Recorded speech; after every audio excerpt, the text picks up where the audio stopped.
Welcome. In this video, I'll show you how to fix Facebook Marketplace and able to confirm your age. Alright, if you find this video helpful, please leave a like and subscribe to the channel for more such tutorials. Now, first up, we need to go ahead and verify our age so that you'll be able to post something on Marketplace or to enable Marketplace in your account. So to go ahead and do that, go ahead and tap on the three horizontal lines right here at the top left. Scroll down, find Settings and Privacy.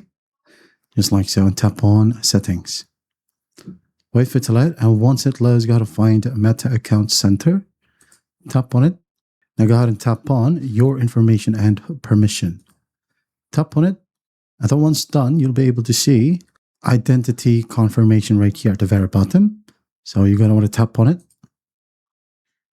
And then you need to go ahead and tap on Confirm Your Identity. Okay?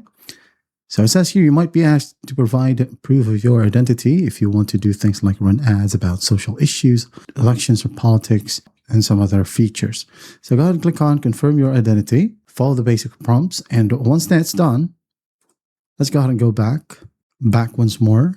Now tap on your profiles right here under Account Center. Now you'll be able to see personal details. Tap on birthday and change it, okay? So tap on it, tap on edit and change it, and make sure that the age right here is 18 plus. And there you have it. That is how you fix Facebook Marketplace and able to confirm your age. I hope this video helps, and I'll see you in the next one.